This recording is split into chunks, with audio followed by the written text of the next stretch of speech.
আপনারা সবাই জানেন অন্তর্বর্তীকালীন সরকার অত্যন্ত আন্তরিকতার সাথে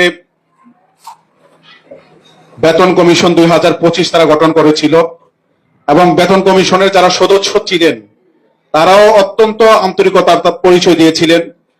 খুব অল্প সময়ের মধ্যে নির্ধারিত সময়ের 21 দিন আগে তারা সরকারের কাছে পে কমিশনের যে রিপোর্ট জমা দিয়েছিলেন, ওনাদেরকে এই পে কমিশনের রিপোর্ট বাস্তবায়নের জন্য যে অর্থ বরাদ্দ দেওয়া হয়েছিল মাত্র 19% অর্থ ব্যয় করে প্রায় 80% অর্থ উদ্বৃত্ত ছিল। এই অল্প টাকা দিয়ে তারা রিপোর্টটি তৈরি করেছেন এবং আমরা লক্ষ্য করেছি সাধারণত পে কমিশনের রিপোর্ট অর্থ উপদেষ্টার কাছে জমা দেওয়া হয় বা অর্থমন্ত্রীর কাছে, কিন্তু আমরা দেখেছি যে অন্তর্বর্তীকালীন সরকার সময় বাঁচানোর জন্য অর্থ উপদেষ্টা নিজে প্রধান উপদেষ্টার পাশে দাঁড়িয়ে সরাসরি রিপোর্টটি জমা নিয়েছেন এবং আমরা এটাও শুনেছি কারণে আমরা দেখেছি আমাদের এই নবম পে স্কেলের প্রজ্ঞাপনটি জারি হয়নি, যা অত্যন্ত দুঃখজনক।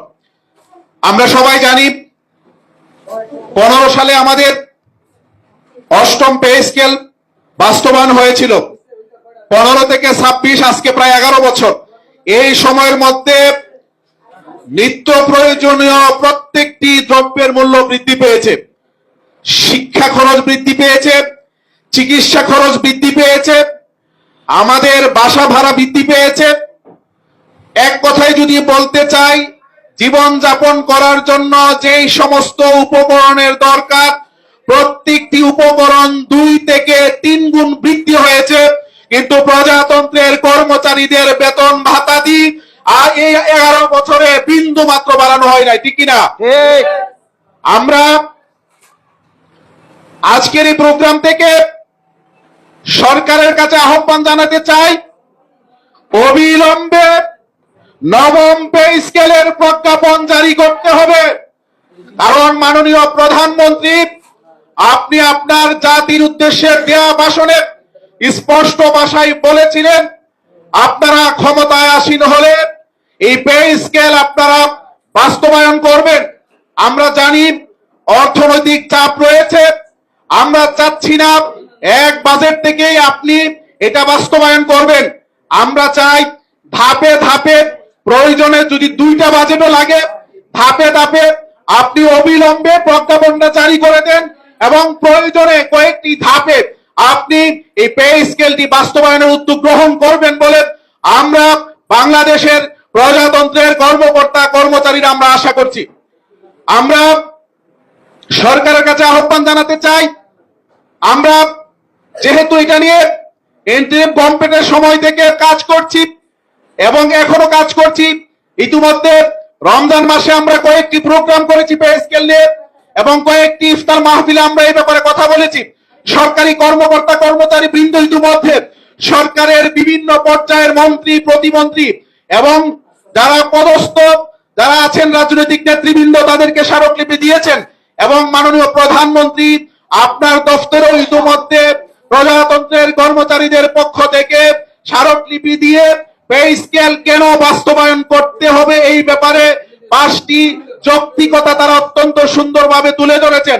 আমি বিশ্বাস করি শহীদ প্রেসিডেন্ট জিয়াউর রহমানের সন্তান হিসাবে বাংলাদেশের বারবারের প্রধানমন্ত্রী দেশনেত্রী বেগম খালেদা জিয়ার সন্তান হিসাবে প্রজাতন্ত্রের কর্মচারীদের এই দুঃখ কষ্টগুলো বিবেচনায় নিয়ে আগামী বাজেটের আগে আপনি পে স্কেলের প্রজ্ঞাপনের আপনি জারি করে বাংলাদেশের প্রজাতন্ত্রের কর্মচারীদের মুখে হাসি ফুটাবেন, আমরা এই বিশ্বাস করি। আমরা আপনাকে এইটুকু বলতে চাই, যতদিন পর্যন্ত পে স্কেলের প্রজ্ঞাপন না হবে প্রতিদিন আমরা পে স্কেলের প্রজ্ঞাপনের দাবি জানাতেই থাকবো। আমরা নতুন আপনারা ক্ষমতায় বসেছেন, আমরা যেহেতু প্রজাতন্ত্রের কর্মচারী আপনাদের সকল নির্দেশনা তৃণমূলে আমরাই বাস্তবায়ন করি। আমরা ডিউ প্রসেসে স্মারকলিপি দিয়ে সংবাদ সম্মেলন করে কর্মশালা করে আলোচনা সভা করে আমরা দাবি জানাচ্ছি, যদি আমাদের এত দাবির পরেও আমাদের এই পে স্কেলের প্রজ্ঞাপনের বিষয়টি আপনি বিবেচনায় না নেন, আমরা প্রজাতন্ত্রের কর্মচারীরা এই পে স্কেলের প্রজ্ঞাপন জারির জন্য প্রয়োজনে মাঠের আন্দোলনের কর্মসূচি ঘোষণা করতে বাধ্য। আমরা আশা করি এটা প্রয়োজন হবে না, কারণ শিক্ষামন্ত্রী মহোদয় ইতিমধ্যে ঘোষণা দিয়েছেন যে শিক্ষকদের বিগত সময়ের মতো আর মাঠে আন্দোলন করতে হবে না। যৌক্তিক দাবি দেওয়া শিক্ষকদের দাবি দেওয়া পূরণ করবে রাষ্ট্র। আমি বিশ্বাস করি একই বক্তব্য প্রজাতন্ত্রের সকল কর্মকর্তা কর্মচারীদের জন্য হবে। আমরা বিশ্বাস করি আপনি এই প্রজাতন্ত্রের কর্মচারীদের কথা চিন্তা করে যাতে মাঠের কোনো আন্দোলনে আমাদেরকে যেতে না হয়